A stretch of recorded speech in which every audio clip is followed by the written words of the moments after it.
আমি জানতাম না কোন ধরনের হেয়ার কাট আমি চাই। যদি আমি শুটিং এ হেয়ার কাট করি এবং তারপর ক্লায়েন্ট আসে এবং বলে, ও এই হেয়ার কাটটা আমাদের পছন্দ হয়নি, তারা স্যালন থেকে কাউকে নিয়ে আসবে সেখানেই আমার চুল কাটানোর জন্য, আমি ভেতরে অনেক শূন্যতা অনুভব করছিলাম। আমি কে, এলিজ কে, এখন আর আমি জানি না। আমি আসলে ভুলেই গিয়েছিলাম কিভাবে সুখে থাকা যায়। আমি জানতাম না আমি কে, আমি জানতাম না কোনটা অনুভব করতে হবে, কারণ আমি শুধু আমার স্ক্রিপ্ট যা বলতো তাই অনুভব করতাম। আমি কাউকে জানানো ছাড়া নিজের নখও কাটতে পারতাম না। আমি একরকম দাসী হয়ে গিয়েছিলাম।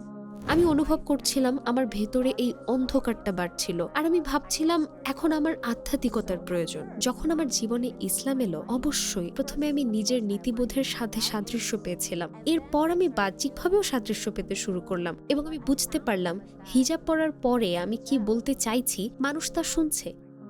এখন আমার কণ্ঠ মানুষের কাছে পৌঁছায়। মানুষ এখন আমার বুদ্ধিবৃত্তি দেখে, যা আমি সব সময় চাইতাম। আমার মতামত আমি শেয়ার করতে পারতাম না, কিছুই শেয়ার করতে পারতাম না, কিন্তু এখন আমি স্বাধীন।